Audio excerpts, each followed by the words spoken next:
I'm sorry, it was an accident.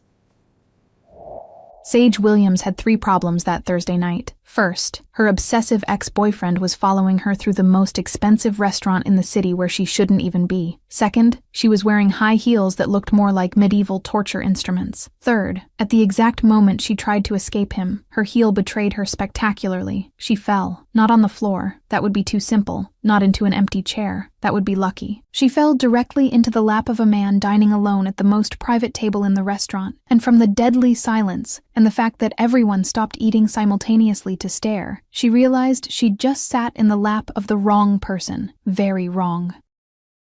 Welcome to my library. I'm Lena, and our story is just beginning. Chapter 1. The Disastrous Fall. Are you running from him? Ren, this place is way too expensive. We shouldn't be here, I murmured as we walked through the door of Eclipse, the most exclusive restaurant in the city, decorated entirely in black and gold tones that screamed money and power in every elaborate detail. Ren rolled her eyes, pulling my arm with the determination of someone who doesn't take no for an answer. Relax. It's my boss's company anniversary, and he paid for everything. Enjoy the free food at least once in your life. I feel like an intruder, I confessed, looking around and seeing people who look like they'd stepped directly out of fashion magazines, all wearing clothes that probably cost more than my car. Everyone here seems to belong to a completely different world from mine, and you look gorgeous. So stop complaining and enjoy the expensive wine while you can. Ren gently pushed me toward a side table, where the corporate event occupied half of the restaurant's main dining room. We sat down, and a waiter immediately appeared with glasses of red wine that gleamed under the soft light of crystal chandeliers. I picked up the glass with nervous fingers, trying to relax and enjoy the evening, when my eyes caught a familiar movement from across the room. Tyler. My stomach dropped so hard I thought I was going to throw up right there on the expensive table. He was crossing the restaurant with that confident walk I used to find charming and now only made me nauseous, his eyes fixed on me with an intensity that made every hair on my body stand on end. Shit, Ren. Tyler's here, I whispered urgently, shrinking in my chair as if that could somehow magically make me invisible. Ren turned her head so fast, she almost knocked over her own glass, her eyes widening in shock and anger. What? How did he know you were here? He probably followed me again, I answered, feeling that familiar mix of fear and irritation rising in my throat. I knew there was a car behind me on the way here. I knew it and ignored it because I wanted to believe I was being paranoid. Before Ren could respond, Tyler was already beside our table, that gentle and completely fake smile plastered on his face like a well-rehearsed mask. Sage, what an incredible coincidence running into you here. I took a deep breath, mentally counting to 3 before speaking. Tyler, you followed me. This isn't a coincidence. This is stalking, and you know it. He had the absolute audacity to fake offense, putting his hand on his chest as if I'd just accused him of murder. Follow? I was having dinner with clients and saw you by chance. Just came over to say hi to my ex-girlfriend. Ex being the absolutely important word in that sentence, I cut in, feeling my patience already hanging by an extremely thin thread. We broke up 3 months ago, Tyler. 3 full months. Broke up because you were confused about your own feelings, he insisted in that condescending tone that always made me want to scream. But I know you still love me deep down, and just need a little more time to realize we're perfect together, that we were made for each other. Ren leaned forward, her voice loaded with sharp sarcasm that I loved about her. Dude, she said no about 47 times in different languages. Do you need a diagram drawn out? I can make one if it'll help you understand. Tyler ignored her completely, as he always did, his eyes still fixed on me in a way that made my skin crawl uncomfortably. Can we talk in private? Just 5 minutes of your time? No, Tyler, we can't talk. I stood up from the chair in an abrupt movement, grabbing my purse with hands that trembled slightly from contained anger. I've made it more than clear that it's over between us, that there's no future, that I don't want anything to do with you anymore. Something darkened in his eyes in a way that made me feel a real chill run down my spine, and his voice changed completely, becoming lower and dangerous. Sage, you're being dramatic like always. We have a future together, and you know it deep in your heart. I didn't respond, just turned and started walking quickly toward the bathrooms, my heart beating way too fast in my chest. I heard Ren trying to block him behind me, her voice rising in volume as she said something about calling security, but Tyler's determined footsteps kept following me through the dining room. The corridor between the tables was narrow and full of waiters carrying plates that probably cost a fortune, and my high heels made every hurried step a small torture. I looked back once and saw Tyler still coming in my direction, with that scary determination he always had. So I picked up my pace and turned a corner between the tables way too sharply. That's when my right heel gave out with a loud snap that seemed to echo through the entire restaurant, my balance disappearing in a second as my body started toppling sideways without control. I tried to grab onto anything nearby, my arms flailing in the air in a completely ridiculous way, but physics is a cruel bitch, and gravity never forgives anyone. I fell hard, directly into the lap of a man sitting alone at the most isolated and private table in all of Eclipse, and the impact knocked the air out of my lungs all at once. The first coherent thought my panicked brain managed to form was that he smelled incredibly good, like something expensive and woody that made my senses scramble completely. The second thought was much more alarming. I was sitting in the lap of a complete stranger in a restaurant full of important people, and from the absolute silence that settled around us, everyone was staring directly at us. I lifted my face slowly, kind of scared of what I'd find, and came face to face with the most absurdly handsome man I'd ever seen in my entire life. It wasn't that common magazine or movie star beauty. It was the kind of beauty that seemed to have been sculpted by an obsessive artist who spent years perfecting every minute detail, the kind of face that made you literally forget how to breathe properly. Icy gray eyes studied me with a mixture of genuine surprise and something that seemed dangerously close to contained amusement, and that's when I realized my hands were gripping his broad shoulders to keep from falling further. My entire body pressed against his solid chest in a way that made my face heat up instantly. Sorry, I slipped. I managed to stammer, my voice coming out strange and much higher than normal. I can see that clearly, he responded, and his voice was deep and dangerous, but somehow not threatening yet, carrying a refined accent I couldn't completely identify. I tried to stand up with whatever dignity I had left, but the broken heel betrayed me again, and I kind of stumbled once more, falling harder against his chest. His large hands automatically went to my waist, holding firmly but not hurting, and the touch sent a wave of heat through my entire body. "Easy," he murmured quietly, and for the first time, I noticed there was an almost smile playing dangerously at the corners of his sculpted mouth. "My heel broke completely," I explained completely unnecessarily, my face probably red as a tomato at that point. "I don't usually sit in strangers' laps normally. I swear it's not a habit of mine." "Good to know," he replied, and this time the smile appeared for real, small, but absolutely devastating. "It would be quite a concerning habit if it were." "Sage!" Tyler's loud voice cut through the strange moment like a sharp knife, and I turned my head to see him standing a few yards away, his face a confused mixture of shock and fury that would have been comical if it weren't so scary. "What are you doing?" he practically shouted, and several people at nearby tables turned to watch the whole scene. "I fell, Tyler," I responded, my voice coming out higher than intended from the absolute mortification of the situation. "It's obvious I fell. My heel broke and I completely lost my balance." The man on whose lap I was still embarrassingly sitting looked from Tyler to me, his gray eyes narrowing slightly as if processing all the information at high speed. "Are you running from him?" The question was so direct and casual that I blinked in surprise for a second before answering with brutal honesty. "He's my obsessive ex-boyfriend who absolutely won't accept that we broke up 3 months ago." Something darkened in his eyes immediately, a dangerous shadow passing over his handsome face that made my stomach turn, but strangely not from fear. "I see perfectly." Tyler took a bold step forward, his voice getting even louder and more hysterical. "Sage, get up from there right now.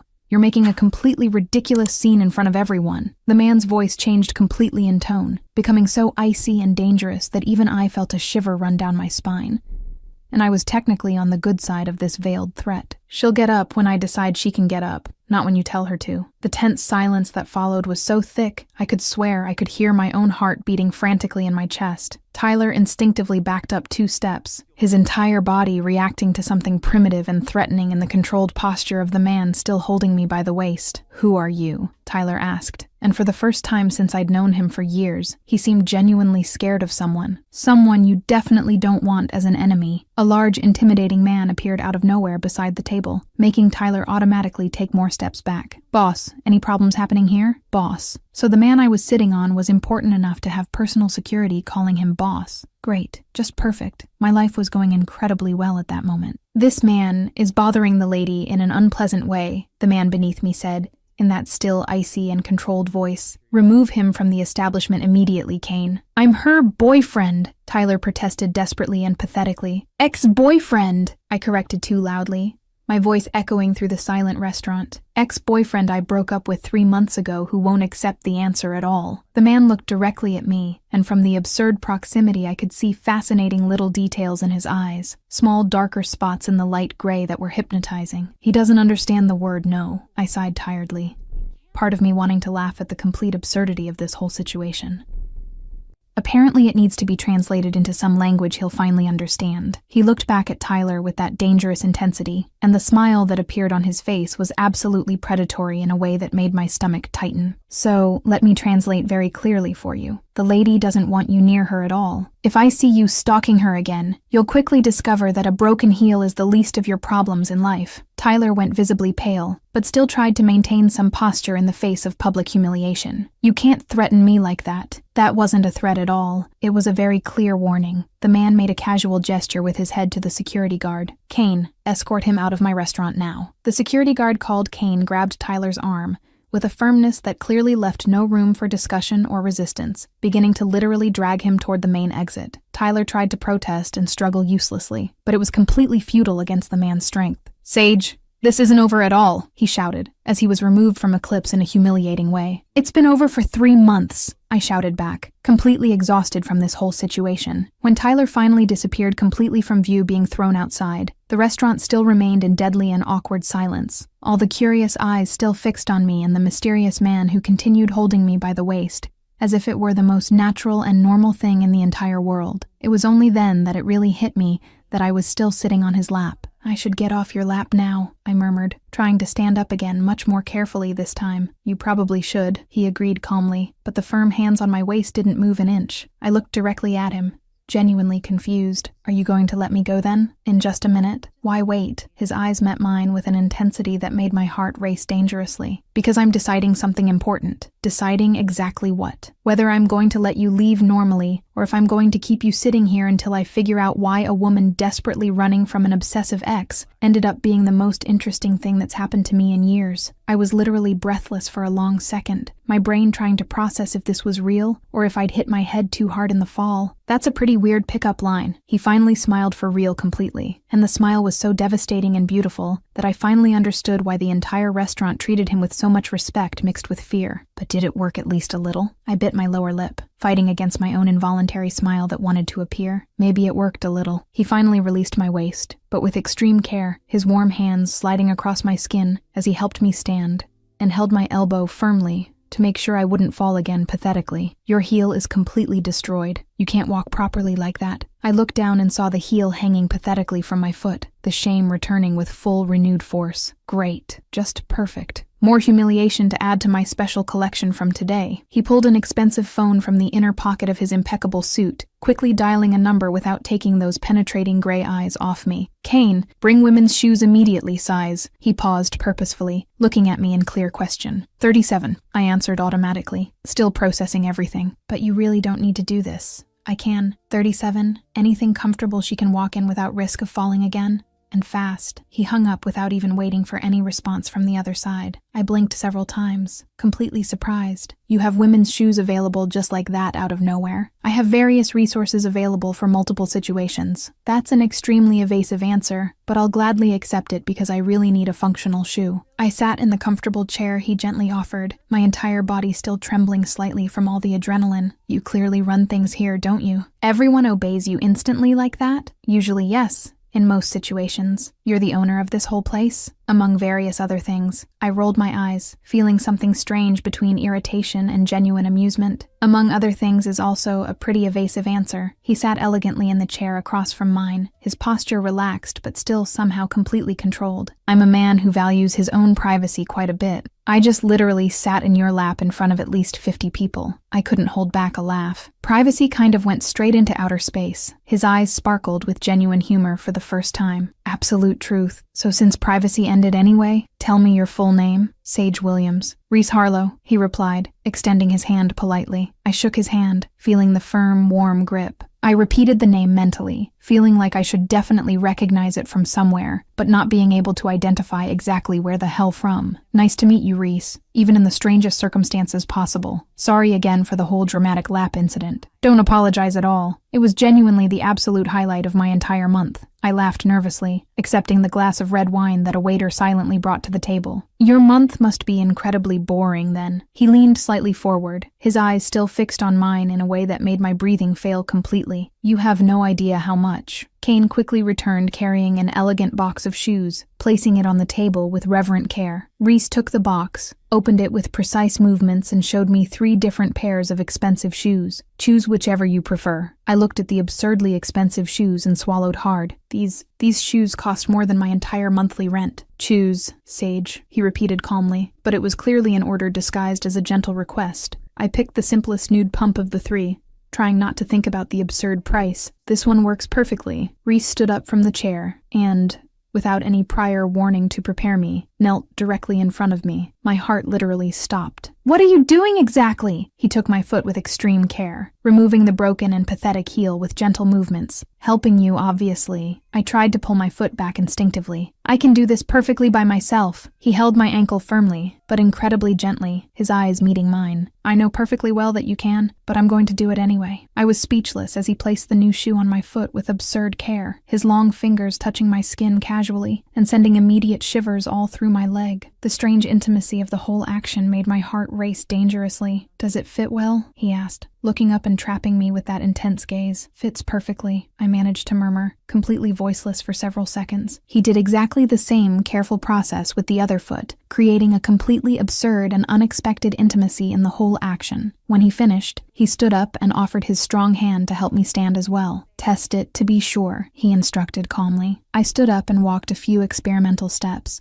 the shoe fitting absolutely perfectly. "How did you get the size and style I'd like exactly right?" "I always pay very close attention to important details." "Sage!" Ren finally appeared, running desperately between the tables, almost knocking over a waiter in the process. "Are you okay?" I saw Tyler literally being thrown out and I was terrified. She stopped completely dead, seeing Reese standing beside me, her eyes widening in an almost comical way. "Who's that?" she whispered to me in a not at all discreet way. "Reese Harlow. The man I literally fell on," I answered, still kind of dizzy from everything. Ren's eyes widened even more impossibly, and she went visibly pale. "Reese Harlow, like that specific Reese Harlow?" I looked from Ren to Reese, confused. "Context would be useful right now. Later. I'll tell you absolutely everything later," Ren said quickly, still visibly shocked. Reese addressed Ren politely, but maintaining a certain distance. "Your friend will be perfectly fine. Tyler won't bother her again at all." "How can you guarantee that with such certainty?" Ren asked, still processing everything. "I have my specific ways of guaranteeing certain things." I looked directly at Reese, finally letting the question out. "What exactly do you do, Reese?" "I manage quite diverse businesses." That definitely wasn't a real answer. It was an intentionally vague answer. "There's a difference," he replied, with an almost smile. "And why be so vague with me?" He moved closer to me, his voice lowering so only I could hear clearly. "Because if I tell you the complete truth right now, you'll probably run away, and I definitely don't want you to run yet." My heart raced completely out of control. "Yet implies you want to see me again." "Obviously I do." He grabbed my phone from the table with impressive boldness, quickly typed his number and called his own cell phone. "Now I have your number, and you have mine. You're pretty direct and bold. I'm going to call you tomorrow without fail," he declared with absolute confidence. "We're going to have dinner together, for real this time.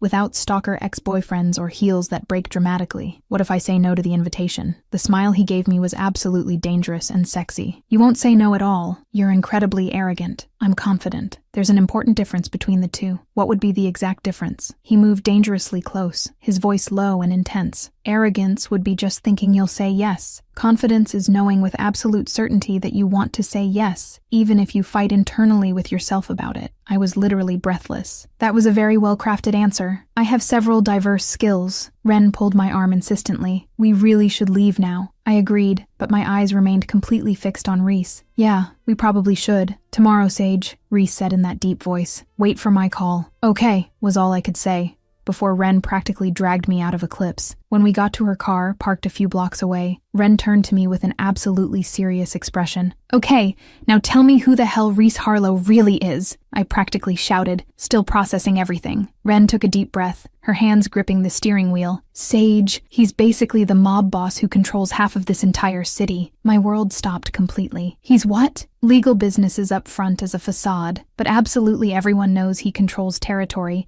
nightclubs, and probably dozens of pretty illegal things." Ren looked at me with genuine concern. "You literally fell into the lap of the mob boss, Sage." I processed the information for several long seconds. "I'm a completely normal architect. I can't get involved with the mob at all." "But you're going to answer when he calls tomorrow?" Ren asked, knowing the answer. I paused for a long time, thinking about everything. Probably yes. Sage. I know. I ran my hands through my hair frustratedly. I know it's complete insanity. But he was irresistible. I sighed deeply. Very irresistible. Ren shook her head, but she was smiling slightly. You're crazy. Completely, I agreed, looking out the window as Eclipse disappeared in the distance. But maybe it's the best kind of crazy I've ever done. Chapter 2. The Call and the Date.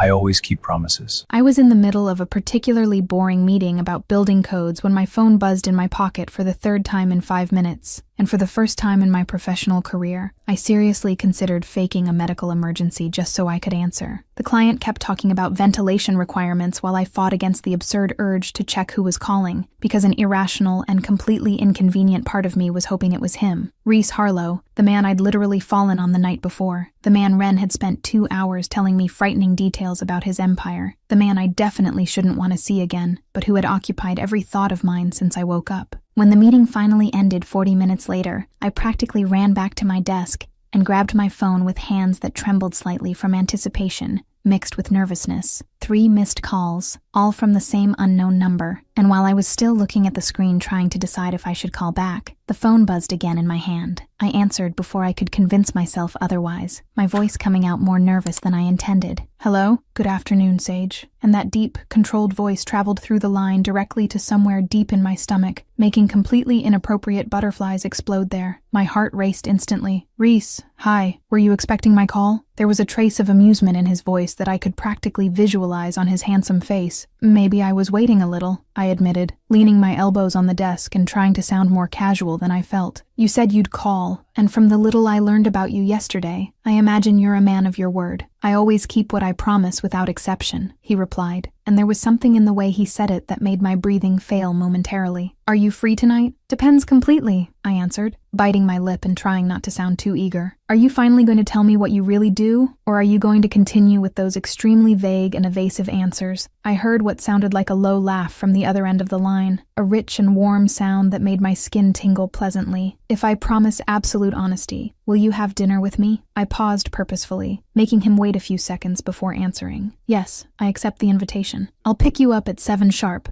he said with that irritating and attractive confidence at the same time. Wear something comfortable and casual, and no heels that break dramatically. I couldn't hold back the laugh that escaped. You're never going to forget that, are you? It was an absolutely memorable and unforgettable moment, he replied, and I could hear the smile in his voice. See you later, Sage. I hung up the phone and stared at it for several seconds, processing the fact that I'd just accepted a date with someone Ren had described as dangerous, powerful, and definitely involved in illegal things. My life had officially become more interesting, and possibly more complicated than I ever imagined it would be. At 7 o'clock exactly, as promised, a firm and confident knock sounded on my apartment door. I checked my appearance one last time in the mirror, the dress simple and casual but elegant, low and comfortable shoes as he'd instructed, and took a deep breath before opening the door. Reese was leaning against the doorframe with that relaxed but controlled posture that seemed natural to him, wearing dark pants and a button-down shirt with the sleeves rolled up on his strong forearms in a way that should be illegal. His gray eyes traveled over me from top to bottom slowly and appreciatively, and the heat of that gaze made my skin warm instantly. You look beautiful, he said simply, and the obvious sincerity in his voice made my heart squeeze in a strange way. You don't look bad either, I replied, trying to sound casual as I grabbed my purse and locked the door behind me. His car was parked in front of the building, an expensive and elegant model that probably cost more than my entire apartment. And he opened the passenger door for me before walking around and getting in on the driver's side. The interior smelled of expensive leather and that masculine scent of his that had stuck in my memory since yesterday. So, I began, as he drove through the city streets with precise and confident movements, are you finally going to tell me what you really do, or are we still going to play 20 evasive questions? He glanced briefly at me before returning his eyes to the road, a small smile appearing at the corner of his mouth. Straight to the point. I like that about you. I don't usually waste time with unnecessary beating around the bush. I manage territory throughout the city, control several legal businesses and some less legal ones, he said surprisingly directly, his voice casual as if he were commenting on the weather. Less legal, like exactly? I pressed, wanting to hear him say the words clearly. Like things you don't need to know all the details about yet. At least not today, he replied, and there was a tone of protection in his voice that was strangely comforting and frustrating at the same time. I took a deep breath, deciding to be equally direct. Ren told me you're like the mob boss who controls half the city. He didn't seem surprised or deny the statement, just nodded slightly. Ren isn't wrong in her assessment. I processed that for a few seconds, looking out the window as the city lights passed by. I should be getting out of this car right now and running in the opposite direction. You probably should, he agreed calmly, but there was something in his voice. But you're not going to do that. I turned to look at him directly. Why are you so absolutely certain of that? He finally really looked at me, his eyes meeting mine for a long second, before returning to the road. Because you're too brave to run without knowing the full story first, without giving a real chance to understand. Or maybe I'm just too stupid to have the good sense to walk away from obvious danger. The smile he gave me was genuine and beautiful. You're not stupid at all, Sage. Many things you may be, but stupid is definitely not one of them. The restaurant he took me to was completely different from Eclipse, a smaller and more intimate place in a private rooftop, with a view of the illuminated city, without all that heavy atmosphere of money and power that had dominated the previous night. There were only a few tables scattered around, all with guaranteed privacy, and Reese guided us to one in the corner that offered the best view. Is this place yours too? I asked as we sat down, accepting the menu that a discreet waiter brought. It's also among my properties, he confirmed, his eyes never leaving my face. But here is more private, more peaceful. I thought you'd prefer something less formal after yesterday's experience. Considering yesterday ended with me sitting in your lap in front of 50 shocked people, I definitely appreciate the increased privacy, I replied, unable to hold back the smile as I remembered. We ordered food, and when we were alone again, Reese leaned forward in his chair, his eyes studying me with that intensity that made my heart race. Tell me about Tyler. How did you two break up exactly? The question caught me by surprise, but the genuine curiosity on his face made me answer honestly. I finally realized he was controlling disguised as caring, jealous disguised as protective, and an emotional manipulator disguised as a nice and understanding guy. When I broke up with him, he didn't accept it at all, and has been stalking me since then. Something darkened dangerously in his eyes. Are you afraid of him sometimes? Sometimes yes, I admitted, nervously fidgeting with the napkin. He gets really intense, shows up in places he shouldn't be, sends dozens of messages, stands outside my building. He's never crossed the line of what would be clearly illegal, but it's scary anyway. He won't bother you anymore at all, Reese said, and there was a dangerous promise in his voice that should scare me, but strangely didn't. How can you guarantee that with such certainty? Because I've already made it extremely clear to him that if he comes near you again, he'll have very serious problems. His eyes met mine,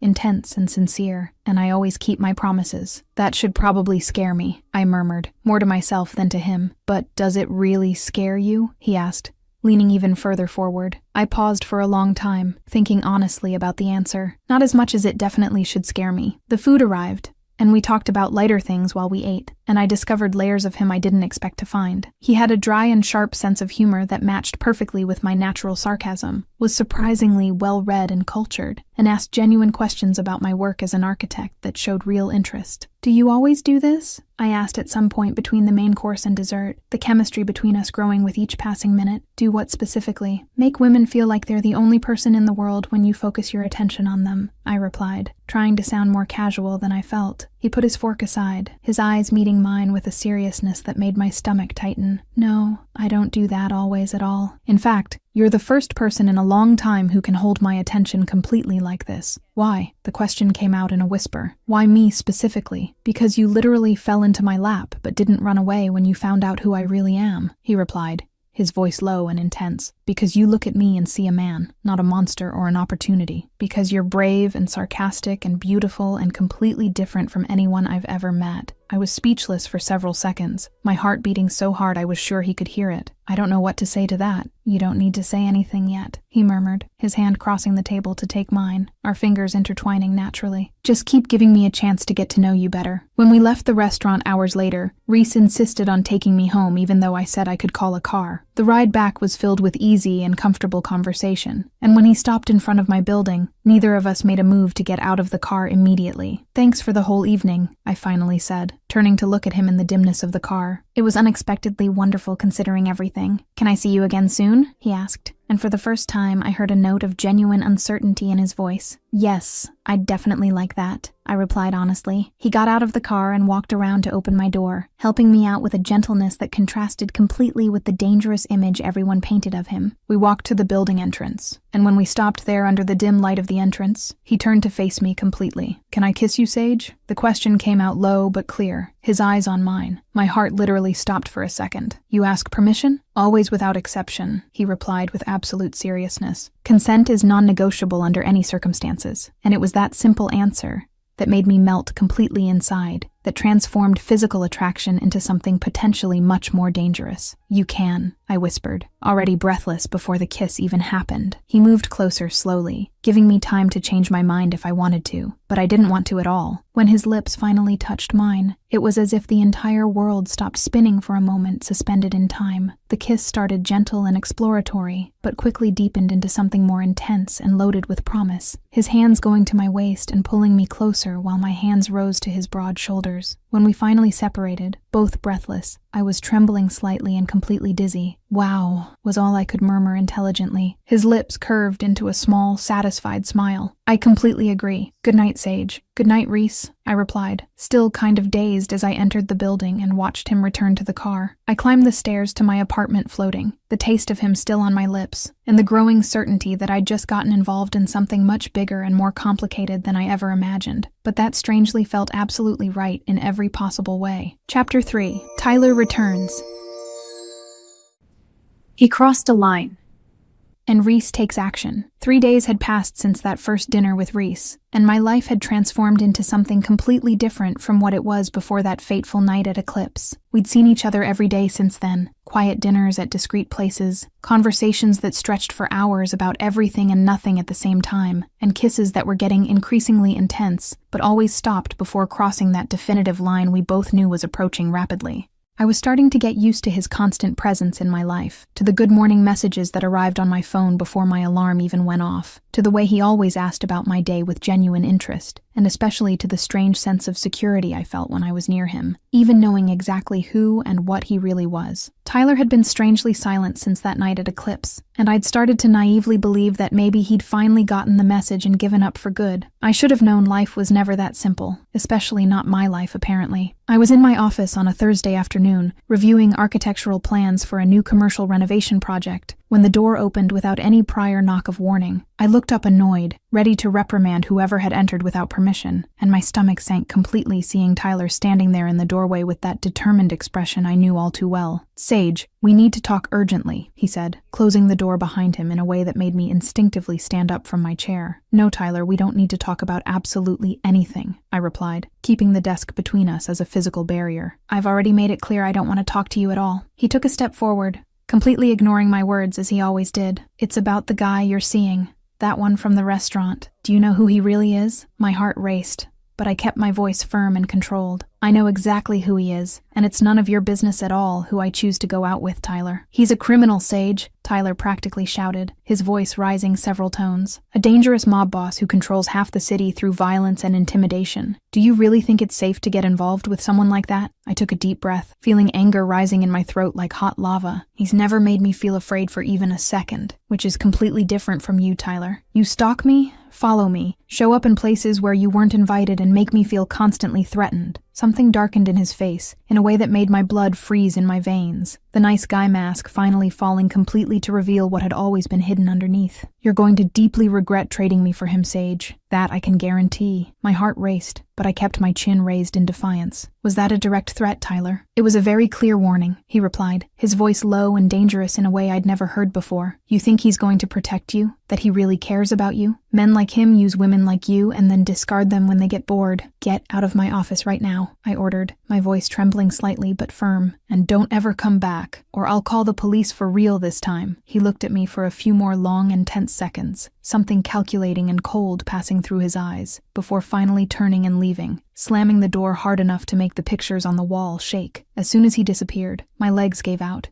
and I had to lean on the desk, my heart beating so hard I could hear it in my own ears. With trembling hands, I grabbed my phone and called the number that had been etched in my memory for the last 3 days, desperately needing to hear that deep and controlled voice that had become my anchor. He answered on the second ring, his voice immediately concerned, as if he could sense my state through the line. "Sage? What happened?" "Tyler showed up at my office just now," I managed to say, my voice coming out more shaken than I wanted. He confronted me about you, about us going out together. Reese's voice changed completely, becoming so icy and dangerous that even I felt a shiver run down my spine. Did he threaten you directly? Kind of, I admitted, running my free hand through my hair nervously. He said I was going to regret trading him for you, that it was a warning and not a threat, but the way he said it was scary, Reese. Where are you? The question came quick and direct. Still at the office. Everyone's already left. I'm alone here. Stay where you are and lock the office door, he ordered, and I could hear sounds of movement on the other end of the line, as if he was already getting ready to leave. I'll pick you up in 15 minutes maximum in Sage. Yes, I replied, locking the door as he instructed. He won't threaten you again. That I can guarantee. 15 minutes later, exactly as promised, Reese appeared at my office door with an expression on his face I'd never seen before. Something dark and dangerous that confirmed everything people said about him being someone you definitely didn't want as an enemy. But when his eyes met mine, the expression softened, and he crossed the room in long, determined strides. Are you okay? He asked, his hands immediately going to my face, his thumbs stroking my cheeks gently while examining me as if looking for visible injuries. I'm fine physically, just emotionally shaken, I replied honestly, allowing myself to relax into his touch. He didn't touch me, just said threatening things and then left. Get your things. You're staying at my apartment tonight, he declared, not as a question, but as a statement of fact. There you'll be safe and protected. Reese, you don't need to do this. I started to protest, but he cut me off with an intense look. I do need to do this, Sage. He threatened you because of your association with me, which makes this unacceptable. His eyes held mine with an intensity that made my heart skip. I'm not going to let anything bad happen to you. That's a promise. What are you going to do to him? I asked, part of me afraid of the answer but needing to know anyway. He hesitated for just a second before responding. I'm going to have another conversation with him, much more definitive and clear this time, to make sure he understands perfectly that you're completely off limits to him. I took his face between my hands, forcing him to look directly into my eyes. Reese, don't do anything you'll regret later, please. He's not worth risking anything important. His expression softened completely, and he turned his face to kiss my palm gently. I only regret not meeting you much sooner, Sage. All the years I lost without knowing you existed in the world. Those simple words made something tighten painfully in my chest, and before I could think better of it, I leaned forward and kissed him with all the emotion I was feeling. He responded immediately, pulling me closer, as the kiss deepened into something intense and full of unspoken promises. When we finally separated, both breathless, he rested his forehead against mine and took a deep breath. Come on, I'm taking you to a safe place, and then I'm going to resolve this once and for all. Reese's apartment was exactly what I expected from him, decorated entirely in dark and masculine tones with an absolutely stunning view of the city through floor-to-ceiling windows. He settled me in the comfortable living room with instructions to stay there and relax, assuring me that the building's security was extremely tight and that no one could enter without prior authorization. How long will you be gone? I asked, as he prepared to leave again, trying not to sound as worried as I felt. A few hours at most, he replied, coming back to where I was sitting on the huge couch and kneeling in front of me to be at eye level. Kane will stay here with you, outside the door, so you won't be alone at all. If you need anything at all, just ask him. Be careful, please, I asked, touching his face again, memorizing every detail as if it were the last time. I'm always careful, sweetheart, he murmured, kissing my forehead in a prolonged way, before finally standing up and leaving the apartment. The following hours dragged painfully slowly as I tried to distract myself watching television or scrolling through my phone, but my mind kept going back to Reese and what exactly he was doing with Tyler at that exact moment. I knew I shouldn't care so much about what happened to my obsessive ex, but part of me still worried about the consequences this could all have. When the door finally opened again hours later, and Reese walked in, my eyes immediately scanned him looking for signs of violence or injuries. He looked completely intact, just a little more tired, and came directly to where I'd stood up from the couch when I heard him arrive. It's completely resolved, he said simply, pulling me into his arms firmly. Tyler understood very clearly this time that you're completely off limits to him, and he won't bother you anymore at all. What exactly did you do? I asked against his chest, not being sure if I really wanted to know all the details. Just made it very clear what the consequences would be if he came near you again, in any way, he replied vaguely, stroking my hair comfortingly. He'll disappear from your life forever this time, that I can promise. And strangely, I believed him wholeheartedly, relaxing for the first time since Tyler had appeared at my office. Reese held me in his arms for long minutes in comfortable silence, and I realized that in just a few days, this dangerous and powerful man had become something essential in my life, something I wasn't ready to question or analyze too deeply yet. All that mattered in that moment was that I felt completely safe in his arms, and Tyler had finally left my life, once and for all. Chapter 4. Entering his world. This is who I am.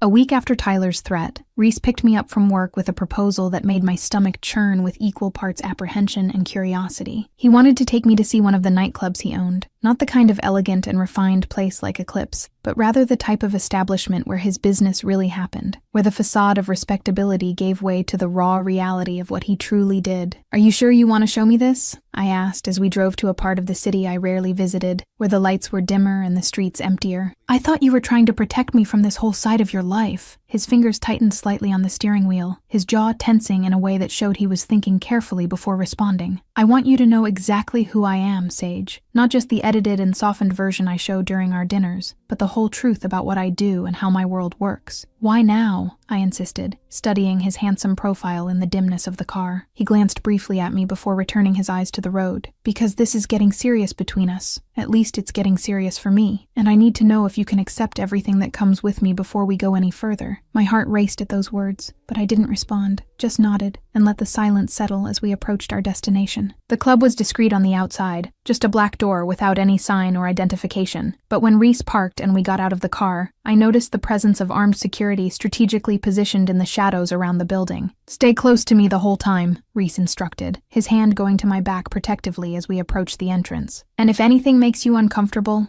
just let me know, and we'll leave immediately." The door opened before we even knocked, a huge man with a scar running through his right eyebrow letting us pass with a respectful nod to Reese. The interior was dark and heavy with electronic music playing at a volume that made my chest vibrate, but Reese guided me through the main hall straight to a side staircase that led to a more private upper floor. It was up there that I truly saw what Ren had tried to explain to me that first night. Men dressed in expensive suits but with hard looks conversed in small groups, some clearly armed from the visible shapes under their jackets, and the air was loaded with a tension that made my skin crawl in a very uncomfortable way. Reese took me to a private office in the back, where a negotiation was clearly happening between Kane and two men I didn't know. The conversation stopped as soon as we entered, all eyes turning to us with expressions ranging from surprise to cautious curiosity. "Continue," Reese said casually, pulling me to sit beside him on a leather couch against the wall. "I just came to check on progress." The negotiation resumed, and during the following 20 minutes, I witnessed exchanges of money,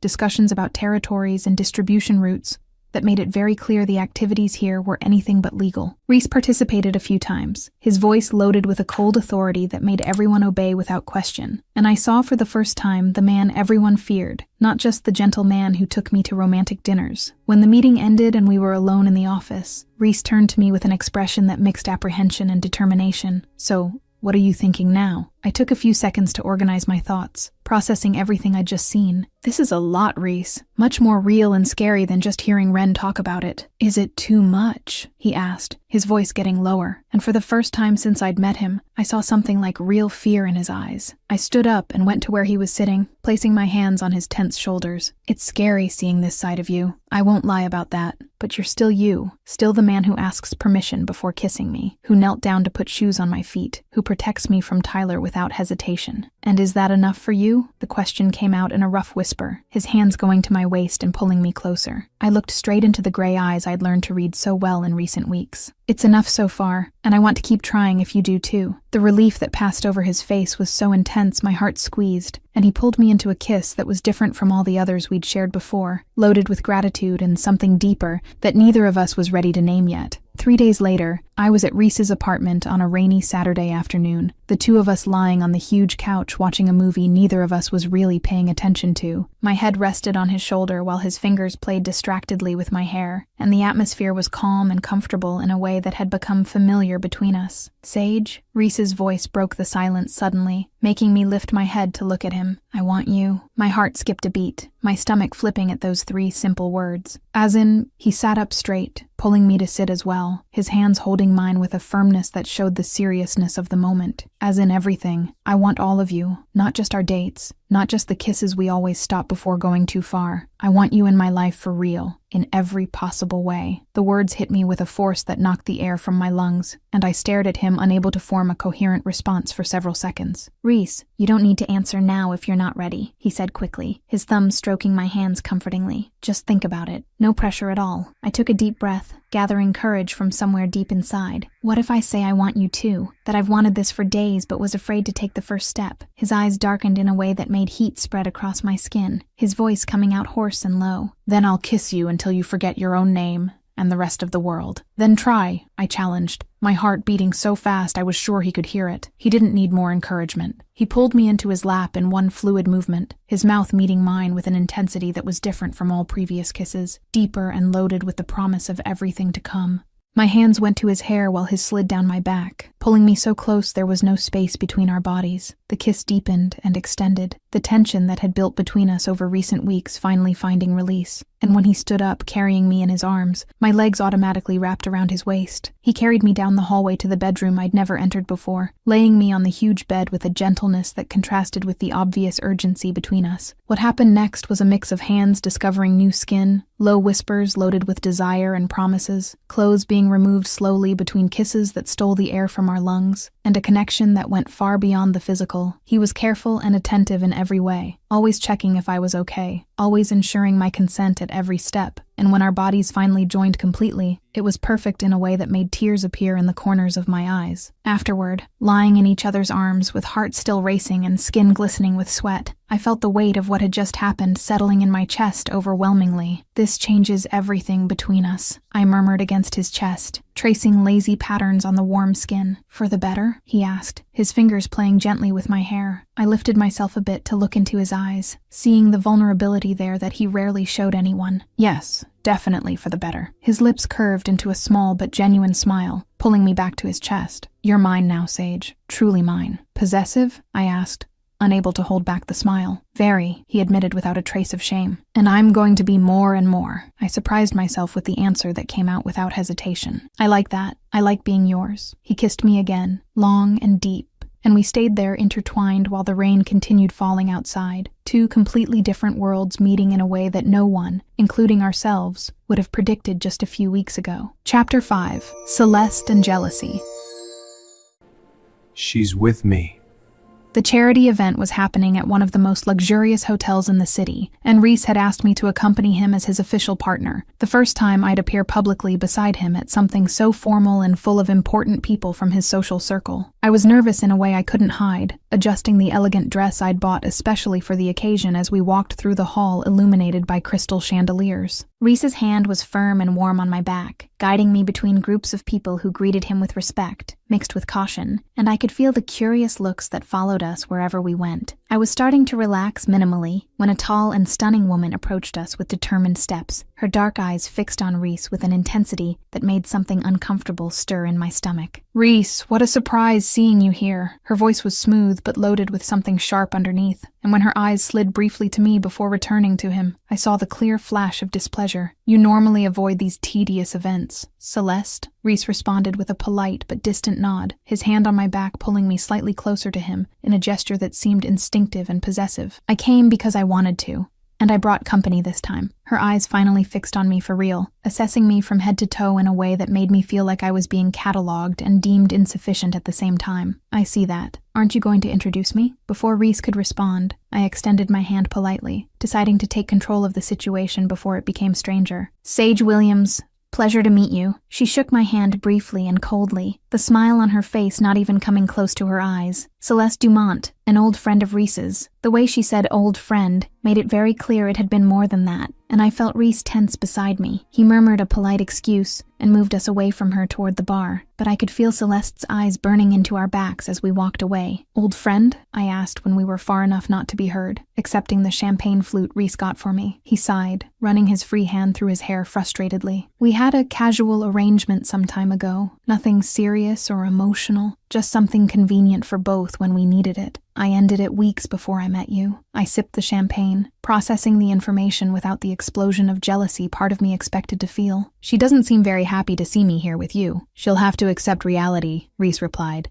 his voice firm as he held my waist protectively. "You're with me now, and that's not going to change. We spent the next hour circulating through the event, talking with various people Reese knew from the business world, and I was starting to feel more comfortable in that environment when Celeste appeared again, this time intercepting my path when Reese had stepped away for a few minutes to talk with an important associate. "So you're Reese's new flavor of the moment," she said without preamble, her voice low but clear enough for me to hear perfectly. Interesting choice on his part. I straightened my shoulders, refusing to let myself be intimidated by this beautiful woman clearly used to getting what she wanted. "And you're the old friend, I imagine. Pleasure to finally have a more private conversation." Her eyes gleamed with something dangerous. "I'm someone who knows Reese very well. Intimately, for several years. I doubt you can say the same after just a few weeks." I immediately understood what she was trying to do, plant seeds of doubt and insecurity in my head, but something stubborn inside me refused to give in. "His past doesn't bother me at all, Celeste. Everyone has a history before finding the right person." She gave a low laugh that had no real humor. "How sweet that you think you're the right person for him. But it's not the past if I'm still available here when he gets tired of you and comes back to something more familiar." The arrogant confidence in her voice should shake me, but instead, it just made me laugh genuinely. "You're very confident about all this. Must be pretty lonely waiting around for someone who's already made it clear he's moved on." I saw anger flash in her eyes, the mask of superiority slipping for a second. "Watch what you say, sweetheart. You don't know the rules of this world yet. Don't know how things work here." I leaned slightly forward, keeping my voice calm but firm. "Then teach me all these rules, or stop wasting my time trying to scare me with empty threats." Before Celeste could respond anything, Reese's voice cut through the tension between us like a sharp blade, and I turned to see him standing a few steps away with an expression on his face that would make any sensible person back off immediately. "Are you done, Celeste?" She recomposed herself quickly, the fake smile returning to her face. "Just having a little chat with your date, Reese, getting to know her better." "Then stop talking to her now," he ordered, and there was nothing polite or gentle in his voice at that moment. "Sage isn't a game for you to play with, and I won't tolerate any attempt by you to make her feel uncomfortable." Celeste's eyes narrowed, the anger becoming more visible now. "And was I just a game to you all those years?" Reese took a step forward, positioning himself partially between me and her protectively. "You were a mutually convenient arrangement that served its purpose at the time. She's everything that truly matters to me now. See the difference?" The humiliation that passed over Celeste's face was so obvious I almost felt sorry for her for a second, but then she turned and walked away quickly through the hall without looking back, her high heels hitting the marble floor hard. I turned to Reese as soon as she disappeared from sight, placing my hand on his arm. "You didn't need to be that harsh with her." He held my face between his hands, forcing me to look straight into his eyes. "I did, because nobody messes with you at all, Sage. Nobody tries to make you feel less than you are, and especially nobody from my past." My heart squeezed in my chest at the protective intensity in his voice, and I allowed myself to relax against the warm touch of his hands on my face. "She was trying to convince me you'd get tired of me and go back to her eventually. Never going to happen," he declared with an absolute certainty that left no room for doubt. "You're mine now, in every way that matters, and nothing and nobody is going to change that." I rose on my tiptoes and kissed him right there in the middle of the hall full of people, not caring who was watching or what they'd think. When we separated, he was smiling in that small but genuine way I'd learned to love lately. "Let's go home," he murmured against my lips. "I've fulfilled my social obligation for today, and I'd rather spend the rest of the night just with you." I agreed readily, letting him guide me out of the hotel and back to the private world we'd built together, away from jealous ex-lovers and curious looks from people who would never truly understand what we had. Chapter 6. Real Danger.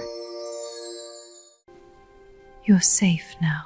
The first threat arrived on an ordinary Tuesday, hidden inside a white envelope with no return address that I found on my desk at work when I came back from lunch. My fingers trembled slightly when I opened it and found a photo of me leaving my building that same morning, taken from an angle that made it clear someone had followed me without me noticing. On the back, written in handwriting too neat to be comforting, was a single sentence that made my blood freeze in my veins. "Pretty girlfriend. Would be a shame if something happened to her." I called Reese immediately, my hands still shaking as I held the phone pressed tight against my ear. He answered on the first ring, his voice already loaded with concern before I even said a word. "What happened, Sage?" I told him about the photo and the message, my voice coming out more shaken than I'd like to admit. I heard the sound of something being hit hard on the other end of the line, probably his desk, and when Reese spoke again, his voice was so icy and dangerous that even I felt a shiver. "Stay in the office and lock the door now. I'm sending Kane to pick you up in 10 minutes, and don't leave there until he arrives." The order came quick and clear, with no room for discussion. "This is Julian Voss trying to pressure me using you, but it's not going to work at all." "Who's Julian Voss?" I asked, already locking the the office door as he instructed. An idiot rival who wants territory that doesn't belong to him, and who apparently decided that using you against me would be a good strategy. The anger in Reese's voice was palpable even through the line. He made a very serious mistake, and he's going to pay dearly for it. When Kane arrived to pick me up, there were 2 other men with him, all clearly armed and with serious expressions that left no doubt about how dangerous the situation had become. They took me straight to Reese's mansion on the outskirts of the city, a huge and fortified place I'd only visited once before. And when we got there, Reese was already waiting for me at the entrance, with an expression on his face that oscillated between contained fury and genuine concern. "Are you okay?" were his first words, his hands going to my face and examining me as if looking for invisible injuries. "I'm scared, but I'm physically fine," I replied honestly, allowing myself to relax into his touch for a moment before straightening my shoulders and looking straight into his eyes. "But I'm not going to be used as a tool against you, Reese. I won't let this Julian or anyone else turn me into your weakness." Something passed through his eyes, pride mixed with that fierce protection that had become so familiar. "You won't be used at all. I promise you that. I'm going to resolve this situation quickly, and meanwhile, you stay here where you're safe." The following days transformed into something out of a suspense movie I never wanted to star in. The mansion was surrounded by security at every entrance and exit, armed men constantly patrolling the grounds, and I found myself practically a prisoner inside those luxurious but suffocating walls. More photos arrived, each one showing different places I'd been, proving I'd been followed for days, or maybe weeks without noticing. Reese barely slept, spending most of his time in his office making tense calls and having secret meetings with Kane and other men from his inner circle. I could feel the tension growing around the mansion like a storm forming, knowing something violent was about to happen, but not knowing exactly what or when. It was on a Thursday night, almost a week after the first threat, that Reese left the mansion with half the security men, leaving me with strict instructions not to leave the main bedroom for any reason until he returned. I waited for hours that seemed to drag infinitely, pacing back and forth in the huge bedroom while my imagination created increasingly worse scenarios about what could be happening out there. When I finally heard the front door open and heavy footsteps in the hallway, I ran out of the room against all the instructions I'd received. I found Reese coming up the stairs, and my heart stopped when I saw the dark stains on his white shirt that could only be blood. "Are you hurt?" The question came out in a worried shout as I ran to him, my hands already searching for visible injuries. He caught my hands, holding them firmly between his. "It's not my blood, I'm fine." His voice was tired, and there was something cold in his eyes I'd never seen before, a darkness that showed exactly what he'd done that night. I should be afraid. Every rational part of me screamed that I should back away and question the blood-stained man in front of me, but I looked into those gray eyes I knew so well now, and could only feel overwhelming relief that he was okay and whole. "Are you really okay?" I insisted, touching his face with trembling hands. He seemed genuinely surprised by the question, as if expecting a different reaction. "I'm fine, Sage. But aren't you afraid of me now? You saw the blood. You know what that means." I moved closer, forcing him to look into my eyes. "Afraid of you? Never, Reese. Not for a second." "Why?" His voice came out rough and vulnerable in a way he rarely showed. "You saw what I truly am. Saw the violence I'm capable of when necessary." I held his face between my hands, making sure he couldn't look away. "I see a man who protects me without hesitation, who's never raised his voice to me, much less his hand, who's violent only with enemies who threaten what's his, but who's always been gentle and careful with me at every moment." He pulled me into his arms so hard it almost knocked the air out of me, his face hidden in my neck as he breathed deeply as if trying to anchor himself in my presence. "I don't deserve you at all. Let me decide what you deserve or not," I replied, hugging him back with the same force. "And I decide you deserve to be loved for who you truly are, not despite it." We stayed there embracing for long minutes, and when he finally pulled back to look at me again, there was something different in his eyes, a softness mixed with that fierce determination that defined so much of who he was. "Julian won't be a problem anymore," he said simply, and I understood what that meant without needing details I probably didn't want to know. "You're safe now, completely safe." And strangely, I believed him without any doubt, letting him guide me to the bathroom where I helped him take off the stained shirt and wash the blood that wasn't his from his hands, an act of intimacy and acceptance that sealed something definitive between us, in a way words never could. Chapter 7. Tyler's Last Attempt. Leave this city. 2 weeks after the situation with Julian Voss, I was starting to believe I could finally breathe without looking over my shoulder all the time. The security around me had decreased slightly, although Reese still insisted that at least one man accompany me discreetly during the day, and I'd return to my normal routine of work and social life. Tyler hadn't given any sign of life since that definitive conversation Reese had with him weeks ago, and I naively thought that chapter of my life was finally closed for good. I should have known that obsessed men rarely accept defeat so simply. It was a Friday afternoon, and I was leaving the office earlier than normal, planning to spend the entire weekend with Reese on a getaway he'd planned for the two of us. The security guard who normally accompanied me had called saying he was running a few minutes late because of traffic, so I decided to wait inside the building instead of standing on the street alone. That's when Tyler appeared out of nowhere, coming out from behind a column in the underground parking garage with an expression on his face that made every survival instinct in my body sound alarms. He looked different, more disheveled and desperate, his eyes with that frantic gleam that comes from someone who's completely lost control of their own sanity. "Sage, I finally got you alone," he said, his voice coming out quick and anxious as he took steps in my direction. "We need to talk away from that monster who's controlling your life." I immediately backed up, my hand already going to the phone in my purse pocket. "Tyler, get away from me now. Reese warned you what would happen if you came near me again." Something wild passed through his eyes, and he advanced faster than I expected, his hand grabbing my arm hard enough to hurt. "You're mine, Sage. I saw you first. I knew you first. You should be with me and not with that criminal." I tried to break free, but his grip only tightened more, and panic started rising in my throat when I realized he really intended to take me from there by force. That's when I heard the sound of quick footsteps, and the firm voice of the security guard who was supposed to be waiting for me. "Release her immediately, or I'm going to make you release her." Tyler hesitated for just a second before pushing me hard against the wall and trying to run, but the security guard was faster, taking him down to the ground and pinning his arms behind his back with an efficiency that showed years of training. Another security guard I hadn't seen appear was already on the phone, clearly talking to Reese, and I could hear the fury in the muffled voice coming from the other end of the line. "Take him to the warehouse in the East Zone," the security guard ordered after hanging up. "The boss will deal with this personally." When I arrived at Reese's mansion half an hour later, escorted by the security guards who refused to let me go anywhere else, I found Kane waiting for me at the entrance with a grave expression that promised nothing good. "Where's Reese?" I asked immediately, still trembling slightly from the scare Tyler had given me. "At the warehouse dealing with the situation," Kane replied, his voice careful. "He asked me to make sure you stayed here and safe while he resolves this once and for all." I spent the next 2 hours pacing back and forth in the huge living room, unable to sit or relax while imagining what exactly Reese was doing with Tyler at that moment. Part of me knew I should be worried, that I should try to prevent any excessive violence, but the bigger and more honest part of me just wanted this nightmare with my obsessive ex to end definitively. When Reese finally came back, he looked tired but satisfied in a dark way, and came straight to where I was standing near the window. He pulled me into his arms without saying anything for a long moment, just holding me as if he needed to confirm I was really there and whole. "Did he hurt you?" The question came out hoarse against my hair. "Just grabbed my arm hard. Nothing serious," I replied,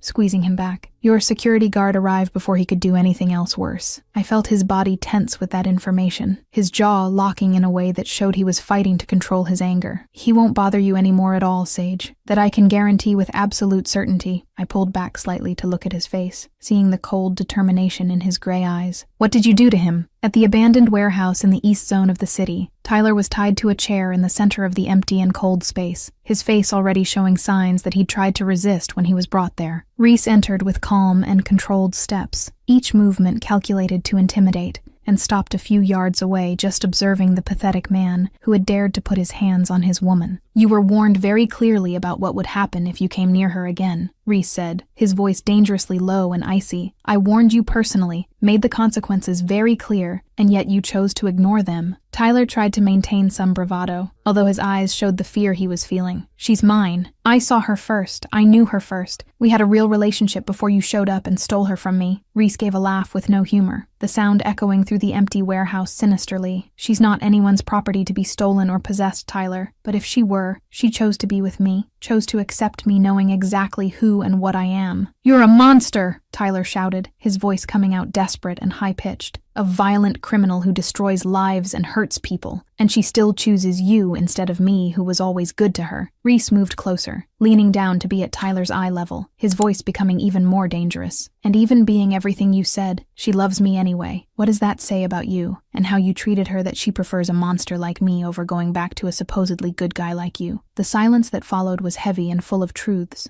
Tyler clearly didn't want to face. Reese straightened up, nodding to Kane, who was observing everything from a corner of the warehouse. "You have two very simple options," Reese continued, his voice returning to that cold and calculated business tone. "First option, you disappear from this city by tomorrow morning, go far away from here and never come back, or try any contact with Sage at all. Second option, you stay and discover exactly how creative I can be when someone hurts what's mine." Tyler was visibly trembling now, all the bravado and obsession giving way to real fear of what Reese was capable of doing. "I'll leave. I swear I'll leave and never come back." "Excellent choice," Reese said, nodding for Kane to untie the ropes. "My men will escort you to the state border and make sure you actually leave. If I find out you tried any contact with her, if I hear your name again in any context related to Sage, there won't be a place in this country where you can hide from me. Understood clearly?" Tyler nodded frantically, almost falling from the chair when the ropes were loosened. I understand. I understand perfectly. I'll leave and never come back, I promise." Reese watched as Tyler was practically dragged out of the warehouse by the security guards, and when he was alone with Kane, he finally allowed some of the tension to leave his shoulders. "Will he keep his word?" Kane asked. "He will if he has any survival instinct left," Reese replied, already turning to leave. "And if he doesn't, we'll make sure he regrets that choice for the rest of his short life." Chapter 8. Declarations. I love you. Reese returned to the mansion 3 hours after leaving to deal with Tyler, and when he came through the front door, I was still awake waiting for him in the living room, unable to sleep or relax, until I knew everything had truly ended. He looked tired in a way that went beyond the physical, as if the weight of everything that had happened in recent weeks was finally taking its toll. "Is it over?" I asked as soon as he entered, getting up from the couch where I'd spent the last few hours trying not to imagine increasingly worse scenarios. "For real this time?" He came to where I was and pulled me into his arms, the embrace tight and prolonged from someone who needed to confirm I was there and safe. "It's definitively over. Tyler won't ever come back. That I can promise with absolute certainty." I felt relief flood me like a warm wave, all the weeks of tension and fear finally dissolving as I allowed myself to relax against his chest. "Thank you for protecting me, for doing all this to guarantee my safety. I'll always protect you, Sage," he murmured against my hair, his hands stroking my back comfortingly. "No matter from who or what, you're under my protection now, and that will never change." I pulled back slightly to look at his face, seeing the absolute sincerity in the gray eyes I'd learned to read so well. "Why, Reese? Why me, specifically? You could have any woman you wanted, women who understand your world better, who don't bring complications like obsessed exes or threats from rivals." He held my face between his large hands, his thumbs stroking my cheeks so gently my heart squeezed painfully in my chest. "Because you literally fell into my lap that night and changed absolutely everything in my life. Because you see me as a man first, not as the monster everyone's afraid of or the opportunity many want to use. Because from the moment you sat there with that broken heel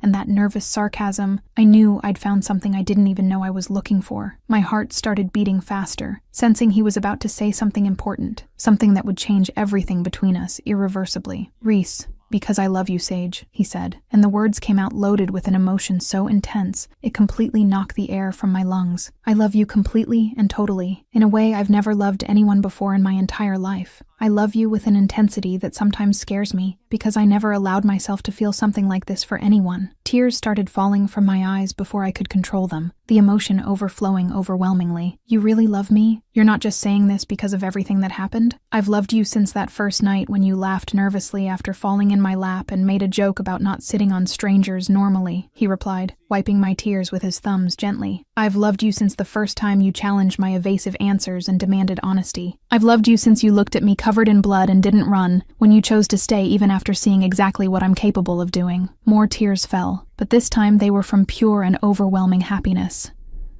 "I love you too, Reese. I've loved you since you knelt in front of me at that restaurant and put new shoes on my feet like some kind of idiotic and unlikely fairy tale prince." He gave a low and genuine laugh, the sound vibrating through his chest deliciously. "Prince, that's a new and interesting description for me." I smiled through the tears, touching his face with fingers trembling with emotion. "Dark and dangerous prince. There's an important difference. The kind who rules dark territories but treats his princess like she's made of something precious and fragile." "So you're my princess in this whole story?" he asked, his eyes shining with humor and love mixed beautifully. "I'm yours in every way that matters.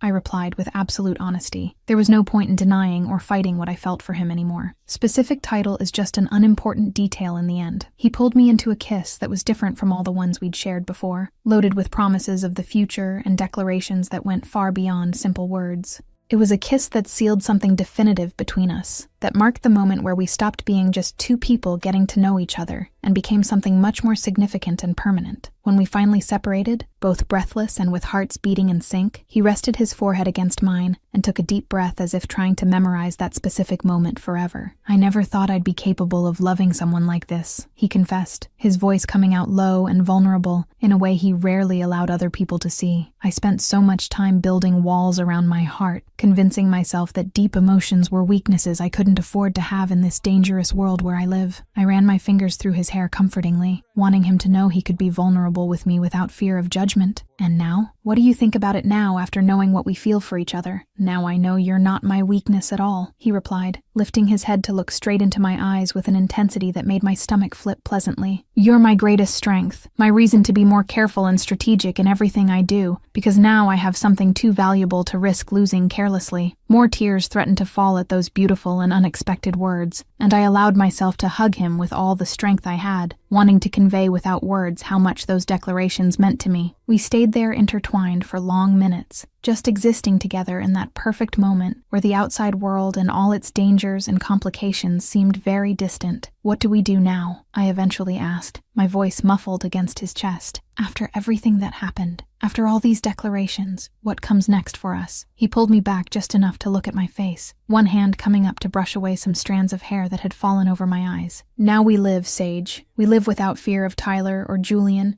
or any other threat that might appear. We build something real and lasting together, without hiding what we feel or being afraid of the future." "You talk like you're planning to keep me around for a long time," I teased lightly, although my heart was already racing at the implicit possibility in those words. "I'm planning to keep you with me forever if you'll let me," he declared without any hesitation or doubt in his voice. "I love you too much to think of any future where you're not by my side in every important moment." I held his face between my hands, making sure he saw the absolute sincerity in my eyes when I answered. "Then keep me, Reese. Keep me by your side through everything that comes, the good and the bad, the easy moments and the difficult ones. I choose you and this future together. I choose all of this, knowing exactly who you are and accepting every part of it." The smile that appeared on his face was so genuine and beautiful, it made my heart skip a beat. And when he kissed me again, it was with a reverence and promise that spoke of permanent commitments and vows not yet spoken, but already felt deeply by both of us. We spent the rest of that night talking about dreams and future plans, about what our life together would be like from then on, and for the first time since everything had started on that chaotic night at Eclipse, I felt a true peace settling in my chest. Tyler had finally left my life forever. The immediate dangers had been eliminated, and I had in my arms a man who loved me with an intensity most people would never experience. When we eventually went to sleep,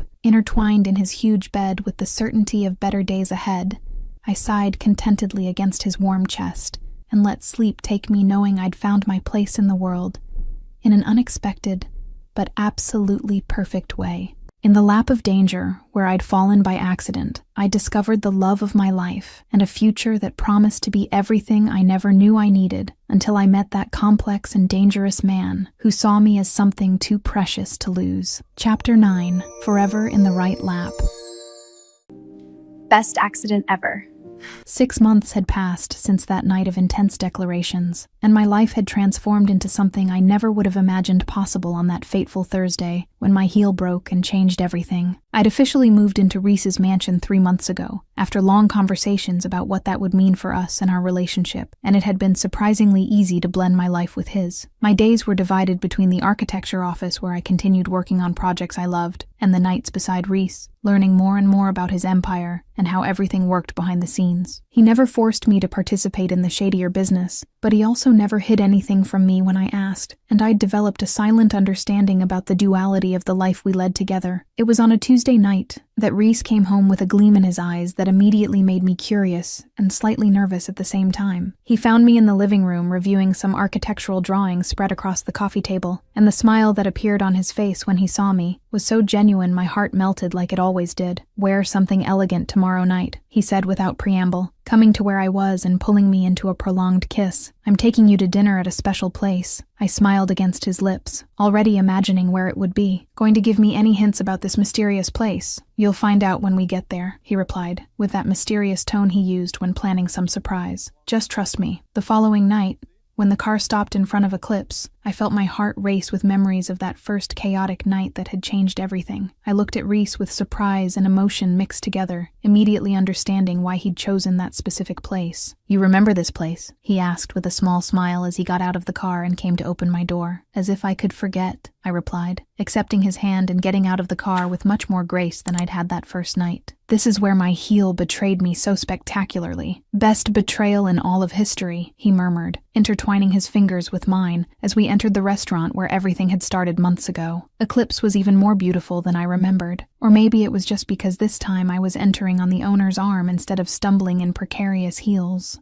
Reese guided me through the main room, and I noticed there were fewer people than normal, almost as if the restaurant had been partially reserved for something special. When we arrived at exactly the table where everything had happened that first night, that private and isolated table where I'd literally fallen into his lap, Reese stopped and turned to face me with an expression so intense it made my breathing fail. "Do you remember exactly what happened here?" he asked, his voice loaded with emotion he rarely let show in public. "I remember every embarrassing and wonderful second," I replied honestly, feeling tears already starting to form in the corners of my eyes without even knowing why yet. That's when he knelt in front of me, exactly like he'd done that first night to put new shoes on my feet. But this time, there was something different in his posture, something that made my heart practically stop beating completely. "You fell into my lap accidentally that night," he began, taking a small velvet box from the inner pocket of his jacket. "But now, I'm asking you purposefully and consciously to stay in my life forever. Marry me, Sage?" Tears started falling freely down my face as I looked at the beautiful ring gleaming inside the box, at the man kneeling in front of me with vulnerability and love stamped on his face, at all the people in the restaurant who had stopped eating to witness that moment. "This is an elaborate and dramatic proposal," I managed to say through the tears and laughter mixing in my throat. He smiled in that way that was only mine, the genuine smile few people in the world had the privilege of seeing. "But did it work?" "Yes," I practically shouted, extending my trembling hand to him. "Obviously yes," as if I could say anything other than yes. He slid the ring onto my finger, with hands that also trembled slightly with emotion, and when he stood up, he pulled me into a deep kiss that was accompanied by enthusiastic applause from all the people present at Eclipse. It was the same audience that had witnessed my disastrous fall months ago, now celebrating this perfect and planned moment. A year had passed since that proposal at Eclipse, and I'd been married to Reese for 6 months in a small but beautiful ceremony that had brought together only the closest people in our lives. Married life was even better than I'd imagined, a perfect mix of comfortable routine and unexpected adventures that kept everything always interesting. It was on a quiet Saturday morning that I took the test I'd discreetly bought the day before, my hands trembling slightly as I waited for the necessary minutes to pass. When I looked at the positive result, I felt a wave of emotion so intense I had to sit on the edge of the bathtub to process it. I found Reese in the kitchen preparing breakfast, and when he looked at me with that morning smile I loved so much, I took a deep breath before speaking. "Reese, do you remember when I fell into your lap that night?" He stopped what he was doing, all his attention immediately focused on me. "I remember every detail. Why? Now there's someone small growing in my lap," I said, watching his expression change from confusion to understanding in a matter of seconds. "You're pregnant?" The question came out in a whisper full of wonder and joy mixed together. I nodded, tears already returning to my eyes. "We're going to have a baby." He crossed the kitchen in 2 long strides and picked me up, spinning while laughing with pure happiness, and I had to remind him between laughs that spinning a pregnant woman might not be the best idea. He put me back on the ground with extreme care, his hands immediately going to my still flat stomach, as if he could feel the life growing there. "I'm going to be a father," he said with wonder in his voice. "We're going to be parents together, and you're going to be the most overprotective and insufferable father in the world," I teased affectionately. "You can bet I will," he agreed without a trace of shame, pulling me into another careful hug. On the 1-year anniversary of our engagement, Reese took me back to Eclipse for a private celebration just for us. I was 5 months pregnant, my belly already rounded and visible under the elegant dress I wore, and when we entered the restaurant hand in hand, memories of how it all started flooded me with renewed force. We sat at the same table as always, and Reese pulled me to sit on his lap, purposefully this time, his arms wrapping around me protectively with my belly between us. "Did you bring backup shoes this time?" I joked, remembering that first chaotic night. "Comfortable and appropriate shoes for pregnant women," he replied,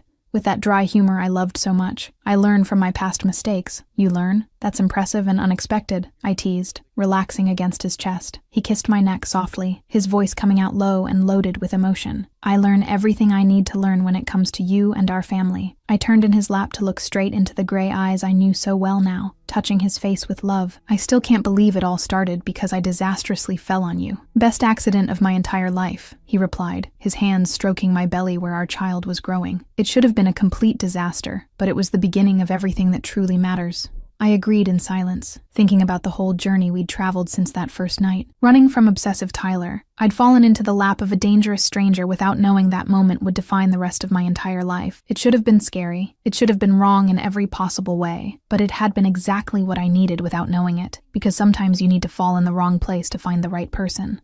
And I'd fallen exactly where I needed to be from the beginning, in Reese Harlow's lap, in the lap of danger that had transformed into absolute safety, in the lap of the love I didn't even know I was looking for until I found it so unexpectedly.